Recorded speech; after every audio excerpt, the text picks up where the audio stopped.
정의란 무엇인가라는 책을 통해서 잘 알려진 마이클 샌델 교수가 돈으로 살 수 없는 것들이라는 책을 통해서 소비 중심적이고 효율성을 중요시하는 자본주의에서 살아가고 있는 우리들 모두에게 중요한 질문을 던졌습니다. 그는 모든 것을 돈과 시장을 중심으로 판단하다 보니까 시민적인 참여, 공공성, 우정과 사랑, 명예와 같은 돈으로는 살 수 없는 인간 사회의 모든 덕목이 사라지고 말았다라고 그렇게 이야기하고 있습니다. 마이클 샌델은 삶과 죽음까지도 돈으로 거래할 수 있는 거래 대상으로 만들어 놓은 오늘의 자본주의 사회 속에서 살아가면서 우리가 스스로에게 질문을 던져보도록 도전하고 있습니다. 그 질문이라고 하는 것은 무엇이 정말로 소중한 것인가? 어떻게 살아가고 싶은가? 하는 그런 근본적인 질문입니다. 마이클 샌델 교수는 그 책을 통해서 인간에 대한 존엄성과 올바른 가치관을 갖도록 우리를 이끌어 가고 있습니다. 오늘 우리에게 정말 중요한 것은 올바른 가치란 과연 무엇인가? 다른 말로 하면 우리가 일평생 추구해야 될 것은 무엇인가라는 것에 대해서 올바른 답을 내리는 것입니다. 오늘 본문에 등장하는 이 다윗이라고 하는 인물을 살펴보면서 오늘 우리 모두에게 던져진 중요한 질문에 대해서 저와 여러분이 스스로 답을 찾아가는 시간이 될 수 있기를 바랍니다. 오늘 본문 1절을 보면 다윗이 노년이 되기까지 갖고 있었던 간절한 소원이 무엇이었는지, 그리고 그 소원을 이루기 위해서 다윗이 어떤 일을 했는지를 짐작해 볼 수 있게 됩니다. 오늘 본문 1절은 다윗이 이르되 이는 여호와 하나님의 성전이요 이는 이스라엘의 번제단이라 하였더라. 그렇게 말씀하고 있습니다. 이 말씀은 오늘 본문 앞에 나오는 역대기 21장과 밀접하게 연결되어 있어서 21장을 연결해서 살펴보아야 합니다. 사탄이 일어나서 이스라엘을 대적하고 다윗을 충동해서 인구 조사를 하게 합니다. 역대상 21장 7절에 보면 하나님이 이 일을 악하게 여기사 이스라엘을 치심해라고 그렇게 말씀합니다. 하나님을 의지해야 될 다윗과 이스라엘인데 하나님을 의지하지 않고 어떤 군사적인 면을 의지하는 그런 다윗을 하나님이 악하게 보셨다는 것입니다. 그래서 선견자 갓을 통해서 하나님께서 다윗에게 3가지 벌 중에서 1가지 벌을 택하라 그렇게 말씀을 합니다. 3년 동안 기근을 겪을 것이냐, 적군에게 피해서 3달 동안 도망을 다닐 것이냐, 아니면 전염병이 4월 동안 유행하는 것을 겪을 것이냐, 1가지 선택하라고 그렇게 하나님 말씀하십니다. 그러자 다윗은 사람의 손에 빠지지 않기를 원합니다. 그러니까 하나님께서 전염병을 보내셔서 이스라엘 백성이 그 전염병으로 인하여 7만 명이 죽었다라고 성경은 말씀을 합니다. 여기서 죽은 자라고 하는 표현은 이미 죽은 자도 포함이 되지만 지금 전염병에 걸려서 앓고 있는 자들을 포함해서 7만 명을 이야기하는 겁니다. 그러나 그것이 끝이 아니었습니다. 하나님께서는 예루살렘을 멸하시기 위해서 천사를 보냈어요. 이제 여호와의 천사가 여보스 사람 오르난의 타작마당에서 칼을 빼 들고 서 있는 것을 다윗이 봅니다. 이제 천사가 그 칼을 내리치면 예루살렘이 멸망할 그 순간인데 다윗이 그 모습을 보고 하나님 앞에 엎드려 회개하면서 이렇게 부르짖습니다. 인구 조사를 하게 한 사람은 전데 왜 이 양떼를 벌하십니까? 나의 하나님 여호와여, 주의 손으로 나와 내 집을 치시고 내 아버지의 집을 치시고 주의 백성에게 재앙을 내리지 마옵소서. 그렇게 하나님 앞에 부르짖습니다. 그러자 하나님께서 갓을 통해서 다윗에게 명령하십니다. 여보스 사람 오르난의 타작 마당에 올라가서 여호와를 위하여 제단을 쌓으라. 그래서 다윗은 즉각 여보스로 올라가서 오르난에게서 타작 마당을 사게 됩니다. 성경을 읽어보면 이 이방인이었던 이 오르난은 다윗에게 그 땅을 팔 마음이 없었어요. 이 타작 마당을 팔 마음이 없었는데 강권적으로 다윗이 요청해가지고 금 600세겔을 주고 그 타작 마당을 구입하게 됩니다. 그래서 하나님의 말씀대로 여호와를 위하여 제단을 쌓고 번제와 화목제를 드리니 하늘로부터 불이 내려와서 번제단 위에 불이 내려와서 하나님이 응답하시는 장면을 다윗이 목격하게 되는 것입니다. 그 놀라운 광경을 목격한 다윗이 오르난에게서 산 타작 마당을 보면서 외치는 말이 바로 오늘 역대상 22장 1절에 나오는 말씀입니다. 이는 여호와 하나님의 성전이요 이는 이스라엘의 번제단이라, 그렇게 고백했습니다. 내 평생의 소원이 하나 있다면 하나님의 성전을 건축하는 다윗이었습니다. 하나님께서 불러 응답하시는 그 모습을 보면서 이곳이야말로 성전을 건축하는 장소가 되어야 되겠구나, 그렇게 결정을 하는 다윗의 모습이 나오고 있습니다. 다윗은 노년에 이르기까지 모든 생각이 초점이 바로 거기에 맞춰져 있어요. 하나님의 성전을 건축하는 것에 모든 생각의 초점이 맞춰져 있었다라고 하는 것입니다. 그런 생각이 있었기 때문에 그 모습을 보면서 이곳이 바로 하나님의 성전이고 이스라엘의 번제단이라고 하는 그런 고백을 드릴 수가 있게 된 것입니다. 다윗은 왕이었습니다. 왕으로서 많은 것을 누릴 수 있었어요. 역사상 최고의 부자가 다윗이라는 그런 말도 있잖아요. 얼마든지 자신을 위해서 많은 걸 쓸 수 있습니다. 자신을 또 위해서 많은 것을 준비할 수 있었습니다. 그러나 다윗은 자신을 위해서 국력을 사용하지 않고 하나님의 성전 짓는 것에 모든 국력을 동원합니다. 왜 다윗이 그렇게 했을까요? 그것이야말로 가장 가치 있는 것이고 이스라엘이 축복받는 비결이 바로 거기에 있다라고 하는 것을 다윗은 알았기 때문이었습니다. 다윗의 일평생 소원은 성전을 짓는 것이었습니다. 아무도 관심을 갖지 않았던 하나님의 궤에 관심을 가졌던 사람이 다윗입니다. 그런 다윗의 내 평생의 소원은 하나님을 위하여 성전을 건축하는 것이었는데 그것은 일회적인 소원이 아니었습니다. 노년이 되기까지 평생토록 지속되었던 간절한 소망이었습니다.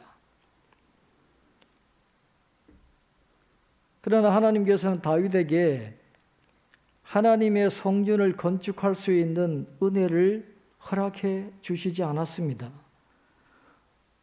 역대기 저자는 오늘 본문 8절에서 다윗이 피를 심히 많이 흘렸기 때문이다, 그렇게 그 이유를 설명을 하고 있습니다. 그러나 다윗은 포기하지 않았어요. 설사 자기가 성전을 세울 수 없다 할지라도 그의 아들이 성전을 지을 수 있도록 그가 열심히 준비하는 그런 모습이 오늘 성경에 나와 있습니다. 이방인 기술자들을 불러가지고 성전에 쓸 돌을 깎게 합니다. 여러 가지 못을 준비하는 그런 철을 준비하고 온갖 준비를 그가 다 하는 것을 보게 됩니다. 역대상 22장 14절에 보면 오늘 읽지는 않았지만 14절에 이렇게 말씀을 합니다. 내가 환난 중에 여호와의 성전을 위하여 금 10만 달란트와 은 100만 달란트와 놋과 철을 그 무게를 달 수 없을 만큼 심히 많이 준비하였고 또 제목과 돌을 준비하였으나 너는 더할 것이며 그렇게 말씀합니다. 환난 중에 여호와의 성전을 위해서 최선을 다하여 준비하는 다윗의 모습입니다. 금을 10만 달란트를 준비했다 그랬어요. 금 10만 달란트는 오늘 우리 환화로 따져보면 140조 원에 달하는 엄청난 그런 양이라고 합니다. 이 역대기 저자가 좀 과장한 건 아니냐 하는 그런 의문도 제기되기도 하지만은 그만큼 다윗이 성전 건축을 위해서 최선을 다하여 준비했다는 것을 나타내는 표현으로 우리는 이해를 할 수가 있습니다. 다윗은 세상에서 가장 귀한 것이 하나님이 함께 하시는 것임을 알고 있었습니다. 그것을 믿었습니다. 나중에 그가 고백하지만은 크게 하심과 강하게 하심이 하나님의 손에 있다는 것을 다윗은 누구보다 잘 알고 있었습니다. 앞으로 자신이 죽은 이후에 자신의 후손들이 살아갈 때에 가장 필요한 것이 여호와 하나님을 믿는 신앙이라고 하는 것을 다윗은 잘 알고 있었습니다. 비록 자신이 살아있을 때 하나님의 성전이 세워지는 것을 볼 수 없다 할지라도 자기의 후손들에게 가장 귀한 영적 유산을 물려주기 위해서 하나님의 성전을 건축하는 그것을 준비하는 데 노년이라 할지라도 최선을 다하는 그런 다윗의 모습을 보여주고 있습니다. 아들 솔로몬에게도 하나님의 성전 건축의 당위성에 대해서 다윗은 강조를 합니다. 이어지는 역대상 22장의 말씀을 쭉 읽어보면 하나님께서 너를 통해서 성전을 건축하시겠다고 말씀하셨으니 너는 일어나 일하라 그렇게 당부합니다. 아무리 어려운 일이 있더라도 최선을 다해서 하나님의 성전을 건축하라 그렇게 당부를 합니다. 그러면서 하나님이 너와 함께 계셔서 내가 형통하기를 바라고 여호와께서 내게 지혜와 총명을 주셔서 이스라엘을 다스리게 하시고 여호와의 율법을 지키게 하시기를 더욱 원한다. 그러한 당부의 말도 하고 있는 것을 보게 됩니다. 그리고 마지막으로는 이스라엘 모든 방백들에게도 솔로몬을 도우라고 하면서 너희는 마음과 뜻을 바쳐서 너희 하나님 여호와를 구하라. 그리고 일어나서 여호와 하나님의 성전을 건축하라. 그렇게 당부를 하고 있습니다. 다윗이 일생을 살면서 가장 소중하게 생각했던 것, 다윗이 가장 가치 있게 생각했던 것들이 이 역대상 22장 말씀에 그대로 나타나 있습니다. 다윗은 그의 후손들이 붙들어야 될, 놓치지 말고 붙들어야 될 가장 가치 있는 것이 바로 하나님의 성전을 건축하는 것과 하나님의 말씀에 순종하는 것임을 역대상 22장을 통해서 분명하게 보여주고 있는 것입니다.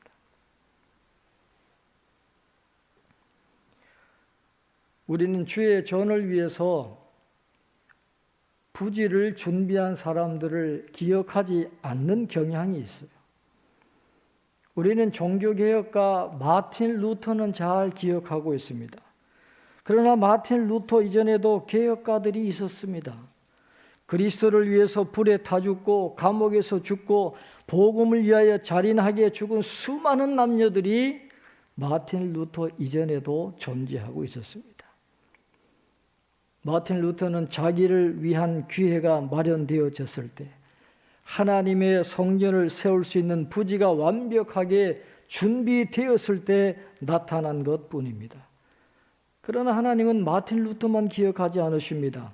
하나님은 그 이전에 개혁을 위해서 목숨을 바쳤던 수많은 사람들을 하나님은 기억하고 계시는 것입니다. 하나님은 성전을 지은 솔로몬만 기억하지 않습니다.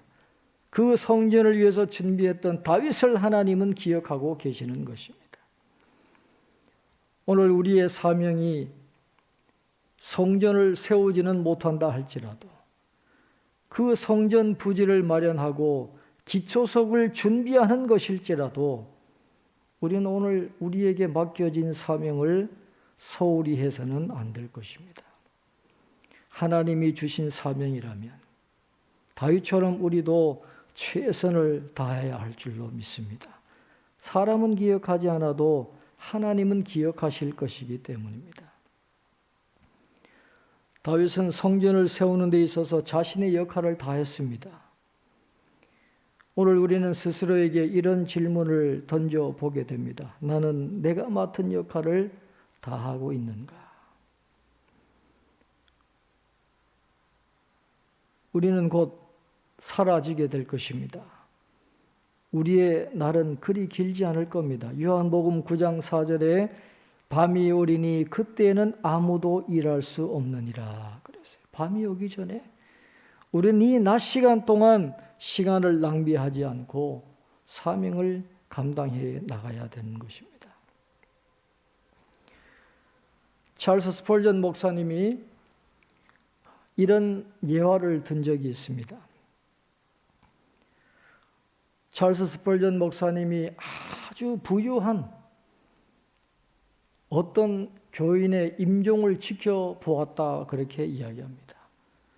이제 마지막 순간을 맞이해서 그분 침대에 앉아가지고 여러 가지 이야기도 하고 함께 말씀을 나누었는데 그 찰스 스펄전 목사님에 의하면 그 사람은 하나님의 자녀이기는 한데 손가락이 약간 굽은 하나님의 자녀였다 그렇게 표현합니다. 그렇게 돈이 많은 부자였지만은 그는 결코 살아있을 때 자신의 손을 펴서 자비를 베풀지 않았다 그럽니다. 선한 일을 하지 않았다 그래요. 그런 사람이 이제 마지막 임종을 앞에 두고 찰스 스펄전 목사님에게 이렇게 말했다고 합니다. 목사님, 있는 힘을 다해서 내가 3개월만 더 살 수 있도록 하나님께 기도해 주십시오. 그러면 나는 그리스도를 위해서 나의 재산을 사용할 수 있는 기회를 갖게 될 것입니다. 목사님, 기도해 주십시오. 그러나 애석하게도 그 사람은 그렇게 말한 후 3시간도 더 살지 못하고 죽고 말았다는 것입니다. 찰스 스펄전이 말합니다. 그가 조금이라도 더 일찍 깨달아서 주님의 교회를 위해서 일하고 또 자신이 해야 할 일을 할 수 있었다면 얼마나 좋았겠습니까? 진작에 보혈의 가치를 알고 구원받은 자로서 온전한 믿음의 삶을 살았더라면 최후의 순간에 후회하지 않았을 텐데 라는 아쉬움을 찰스 스펄전 목사님이 표현하고 있는 것입니다. 다윗이 환난 중에도 여호와의 전을 위해서 준비한 것은 다윗의 전 생애에 품위를 더해 주었습니다. 그러한 고귀한 목적이 있었기 때문에 그는 솔로몬처럼 노후의 곁길로 가지 않았습니다. 환난이 그의 열심에 찬물을 끼얹고 그가 더 이상 견딜 수 없을 정도로 괴로웠을 수도 있지만은 하나님을 위한 그 열정이 그 모든 것을 이겨낼 수 있는 자극제가 되었던 것입니다. 환난 중에도 하나님의 성전을 위하여 준비했던 그 다윗의 모습이 오늘 우리에게 귀한 교훈을 주고 있습니다.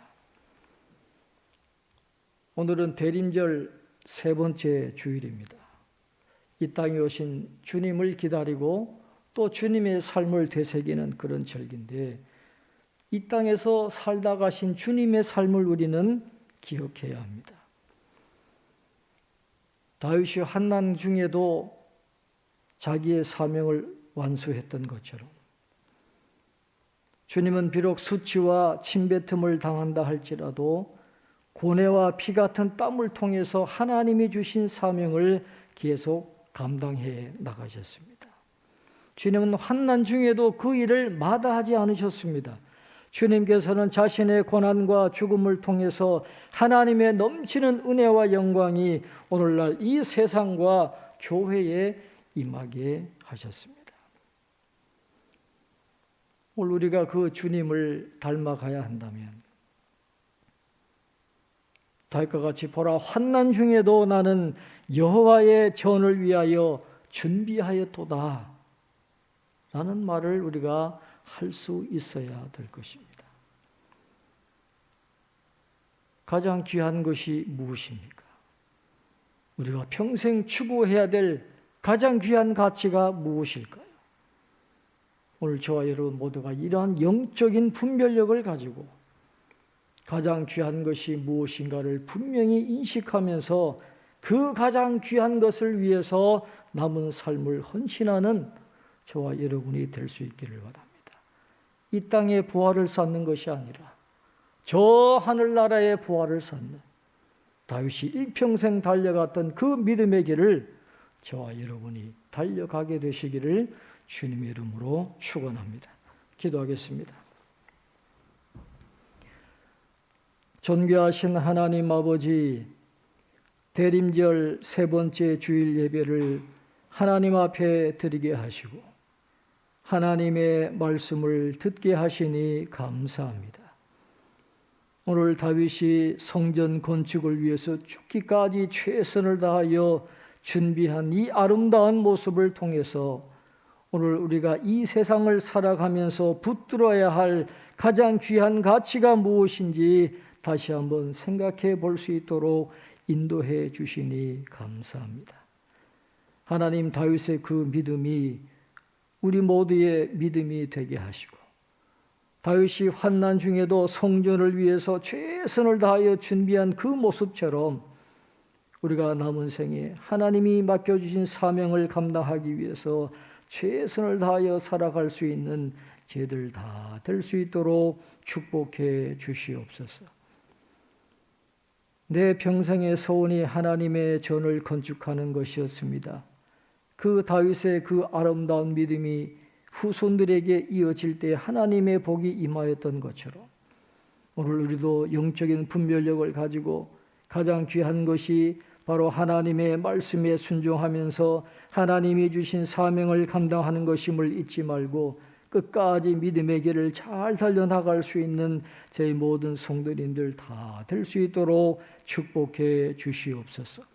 오늘도 하나님 앞에 예배 드리면서 또 귀한 예물 봉헌한 손길들이 있사오니 하나님 저들의 정성을 받아주시고 드린 손길들 모두에게 넘치는 은혜와 복으로 충만하게 채워 주시옵소서.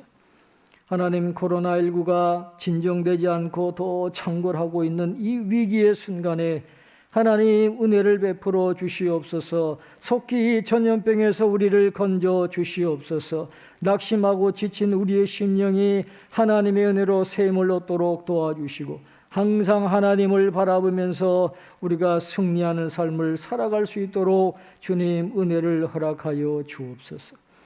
이번 한 주간 우리 모든 성도들 가정과 삶 속에 하나님이 함께 하시기를 원합니다. 전염병으로부터 우리를 지켜주시고 하나님의 은총을 체험하는 복된 한 주간이 될 수 있도록 축복해 주시옵소서. 오늘도 예배를 돕는 모든 손길을 하나님 기억하시고 은혜 주시고 함께 온라인으로 예배에 참여한 모든 성도들에게도 예배하신 은총을 충만히 내려 주시옵소서. 감사하옵고 예수님의 이름으로 기도하옵나이다.